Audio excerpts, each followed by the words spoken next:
सोचिए अगर भुवन बाम ने वाइन्स की जगह एजुकेशन चैनल खोला होता, ध्रुव राठी ने एजुकेशन की जगह टेक का चैनल खोला होता और टेक्निकल गुरुजी ने वाइन्स का चैनल बनाया होता, क्या लगता है आज ये लोग उतने सक्सेसफुल हो पाते जितना ये लोग आज है? ऑब्वियस आंसर है नहीं। लेकिन ये सारे आज दुनिया के सबसे बड़े क्रिएटर्स में काउंट होते हैं क्योंकि इन्होंने अपने लिए सही नीश चूज की थी। पर आप लोग पूरी तरह से कंफ्यूज है कि मैं क्या नीश चूज करूं, क्या ट्रेंडिंग नीश में जाऊं या फिर जहां पैसा ज्यादा मिल रहा है वहां पे जाऊं, या फिर मुझे जो आता है वो करूं, और अगर मुझे कुछ नहीं आता तो मैं क्या करूं? आज की वीडियो में मैं आपको यही बताने वाला हूं कि अपनी नीश किस तरह चूज करनी है जो कि आपको एक्चुअल में सक्सेसफुल बनाएगी। टेक्निकल गुरुजी गैजेट रिव्यू और भुवन बाम वाइन्स इसलिए बनाते हैं क्योंकि ये उनका पैशन है। जब ये लोग सक्सेसफुल नहीं थे तब से ये लोग इस फील्ड में काम कर रहे हैं। अब इससे पहले आप लोग ये कहे कि आपका कोई पैशन नहीं है, मैं आपको बता दूं आप गलत हो। हर इंसान का एक पैशन होता है, बस उसको ढूंढना आना चाहिए। सोचिए अगर आपके पास दुनिया का सारा पैसा होता, अनलिमिटेड टाइम होता और कोई रिस्पॉन्सिबिलिटी नहीं होती तो आप क्या करते? आपका जो भी आंसर है वही आपका रियल इंटरेस्ट है। और अगर आपके पास कोई आंसर नहीं है तो ये देखिए कि आप खाली टाइम में क्या करते हैं, या फिर अपने डेली लाइफ में ऐसा कौन सा काम करते हैं जो सबसे ज्यादा टाइम कंज्यूम करता है। ये चीज मूवी देखना, वॉक पे जाना, ओवर थिंकिंग जैसी छोटी चीजें भी हो सकती है, और यही चीजें आपके सक्सेस की चाबी भी हो सकती है। आज के टाइम पे हर चीज पे कंटेंट बनाया जा सकता है और उसे मोनेटाइज भी किया जा सकता है। अब आपका जो भी पैशन, इंटरेस्ट या हॉबी है, आप उसकी एक लिस्ट बना लीजिए। अगर ये लिस्ट लंबी है तो कोई प्रॉब्लम की बात नहीं है, बल्कि और भी ज्यादा फायदा है। अब मैंने पैशन ढूंढने पे इतना फोकस क्यों किया है, इसका आंसर मैं लास्ट में दूंगा। तब तक हम चलते हैं अगले पॉइंट पे। अब आपके पास कई सारी चीजें होंगी जिसमें आपका इंटरेस्ट है या फिर जिसकी आपको थोड़ी सी नॉलेज है, लेकिन हम इन सारी चीजों पे अपना चैनल नहीं बना सकते, इसलिए हम लोग इसे और ज्यादा नैरो डाउन करेंगे। आपको ये पता करना है कि जो आपका इंटरेस्ट है उसके लिए कोई मार्केट अवेलेबल है या नहीं, और अगर नहीं है तो किस तरह उसको क्रिएट किया जा सकता है। इजी लैंग्वेज में समझाऊं तो मान लीजिए आपका इंटरेस्ट मूवी देखने में है और आप अच्छे से जानते हैं कि आपके आसपास जितने लोग हैं आप उन सबसे ज्यादा मूवीज देखते हैं, तो आपको मूवी मार्केट को थोड़ा सा एक्सप्लोर करना है। आपको देखना है कि मूवी से रिलेटेड किस किस चीजों की डिमांड है और क्या चीजें ट्रेंडिंग पे चल रही है। फॉर एग्जाम्पल मूवी से related summaries, recommendations, reviews, reactions, इन सब चीजों की डिमांड है, तो आप इसमें से कुछ भी अपने इंटरेस्ट के अकॉर्डिंग चूज कर सकते हैं, और जिन चीजों की डिमांड नहीं है उनकी डिमांड बनाई जा सकती है। फॉर एग्जाम्पल अब मूवी रिलीज होते टाइम किसी को नहीं जानना कि मूवी में क्या गलतियां हैं, लेकिन किसी के अंदर अगर कमियां निकालने का टैलेंट है तो उसने उस चीज को यूज किया और कंटेंट बनाया जिसको लोगों ने कंज्यूम भी किया। अब ये तो आप तब कर सकते हैं जब आपके पास ऑलरेडी एक एग्जिस्टिंग मार्केट हो, लेकिन जब आपके पास ऐसा कुछ ना हो तो आप क्या करेंगे? आपको अपने कंटेंट के लिए एक सुटेबल मार्केट देखनी है जिसके साथ आप ब्लेंड कर सके लेकिन फिर भी आपकी यूनिकनेस बनी रहे। फॉर एग्जाम्पल मैंने कहा था कि ओवर थिंकिंग अगर किसी का पैशन है तो उस पर भी कंटेंट बनाया जा सकता है, और इसका एग्जाम्पल ये रहा। Dude, if I weigh 99 pounds and eat a pound of nachos, am I 1% nacho? What? If you drop soap on the floor, is the floor clean or is the soap dirty? Dude, what are you talking about? Apple made a car. Would it still have windows? Alright, I'm going to bed before I get a contact high. आप सबने ऐसी हजारों reel देखी होंगी, लेकिन आपने कभी सोचा कि ये कितना सिंपल एंड स्टिल कितना यूनिक आइडिया है? ठीक इसी तरह हर इंसान के मन में रोज हजारों थॉट्स आते हैं, लेकिन इसने अपने थॉट्स पे कंटेंट बनाया। अब ऑल्दो ये क्वेश्चंस काफी डीप होते हैं और इनके पीछे पूरी एक एक्सप्लेनेशन वीडियो भी बनाई जा सकती है जो कि एजुकेशन मार्केट का हिस्सा बन जाती, लेकिन इस क्रिएटर को पता था कि इसके पास एक्सप्लेनेशन का टैलेंट या पैशन नहीं है, तो इसने अपने कंटेंट को ह्यूमन मार्केट के साथ ब्लेंड कर दिया। अब नॉर्मली जब हम ह्यूमर की बात करते हैं तो दिमाग में सबसे पहले वाइन्स, फनी क्लिप्स, जोक्स, ऐसी चीजें आती है, लेकिन कोई नहीं सोच सकता था कि डीप क्वेश्चंस को भी फनी वे में बनाया जा सकता है, या किसी की ओवर थिंकिंग भी कितनी इंटरेस्टिंग हो सकती है। ठीक इसी तरह आपको अपने हर इंटरेस्ट को अच्छे से एनालाइज करना है और हर मार्केट में अपॉर्चुनिटी देखनी है, और जहाँ पे ये दोनों चीजें मिल जाएंगी वहाँ आप अपने नीश के एक कदम और पास होंगे।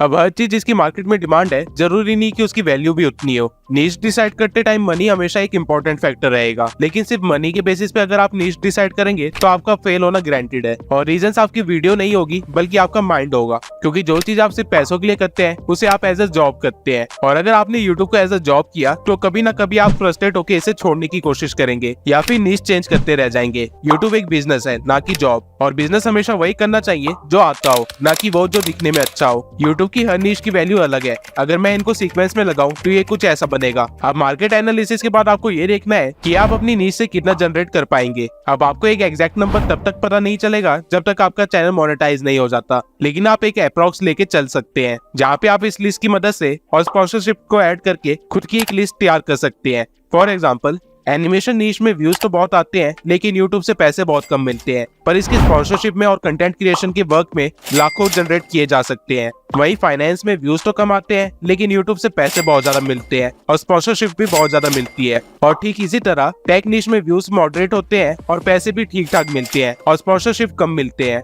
अब जैसे हमने पहले मूवी नीश को डिसाइड किया था, जहां मैंने मार्केट एनालिसिस करने के बाद मूवी समरीज पे वीडियो बनाने का सोचा, लेकिन मूवी नीश एंटरटेनमेंट में आती है जिसकी अर्निंग बहुत ही कम है और इस नीश के लिए स्पॉन्सर भी ज्यादा नहीं है, तो मैं इस नीश पे चैनल नहीं बनाऊंगा और दोबारा से स्टेप 1 पे जाऊंगा और एक नए इंटरेस्ट के मार्केट एनालिसिस करने के बाद आगे बढ़ूंगा। अब इन तीनों पैरामीटर्स के अंदर जो भी चीजें बच जाती है, आप उसे एज अ नीश चूज कर सकते हो।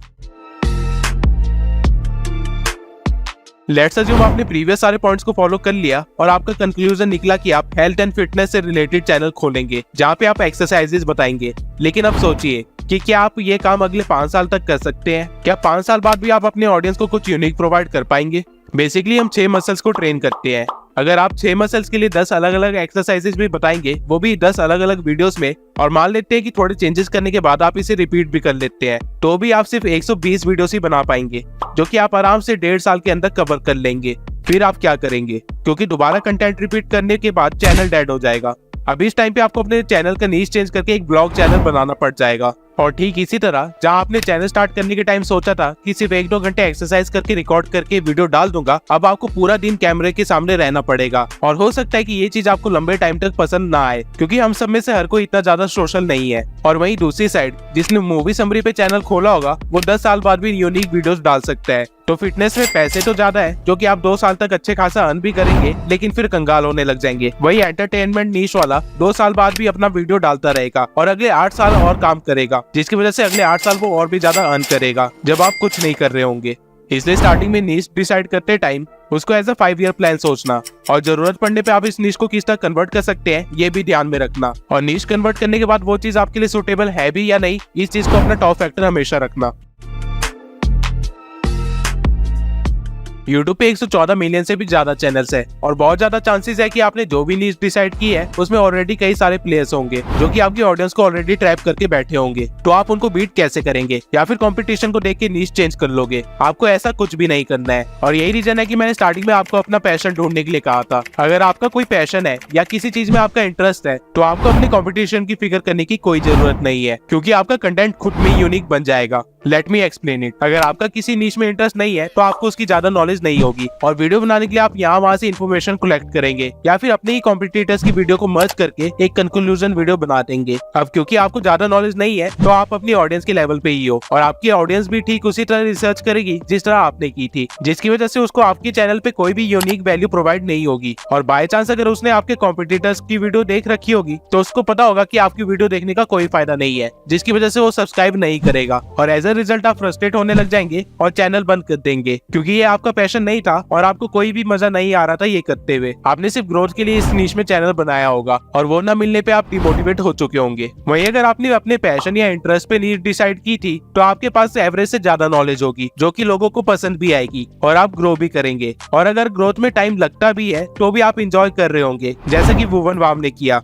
और इसका एक लाइव एग्जांपल आपके सामने मैं ही हूँ। मेरे से पहले ही मेरी नीश में कई सारे क्रिएटर्स हैं जो मिलियन सब्सक्राइबर्स के साथ बैठे हुए हैं और कई सारे क्रिएटर्स प्रेजेंट में मेरे से कई ज्यादा आगे हैं, लेकिन स्टिल आप लोग मेरी वीडियो देखते हैं क्योंकि मेरा इस नीश में इंटरेस्ट है और मेरे पास यूनिक वे है अपनी नॉलेज प्रोवाइड करने का। और इसके अलावा मुझे वीडियोस बनाने में मजा भी आता है, इसलिए अगर मुझे व्यूज कम भी आ रहे होते, तब भी मैं इसी एक्साइटमेंट और वैल्यू के साथ वीडियो बना रहा होता। आपको कॉम्पिटिटर की फिक्र सिर्फ तब करनी चाहिए जब आप किसी को एग्जैक्टली कॉपी कर रहे हो। अगर आपका थोड़ा सा भी किसी कंटेंट में अपना स्टाइल है, तो आपको कॉम्पिटिटर से कोई फर्क नहीं पड़ेगा। अब मैंने शॉर्ट टर्म से लेकर लॉन्ग टर्म तक वो सारे फैक्टर्स कवर कर लिए हैं जो आपको ध्यान में रखने चाहिए अपनी नीश डिसाइड करते टाइम। लेकिन स्टिल अगर आपको कंफ्यूजन है या आपको कोई सजेशन चाहिए, तो आप मेरी इस वीडियो को देख सकते हैं, जिसमें मैंने 25 फेसलेस निशेस बताए हैं जो कि अच्छी खासी अर्निंग भी करते हैं। और इसी के साथ हमारी YouTube सीरीज की पहली वीडियो कंप्लीट होती है। आगे और भी अमेजिंग वीडियोस आने वाली है, जहां मैं टॉपिक सर्च करने से लेके एडिटिंग और मोनेटाइजेशन तक सारी चीजों को कवर करने वाला हूं। तो बेल नोटिफिकेशन ऑन कर लेना ताकि आप कोई भी वीडियो स्किप ना करो।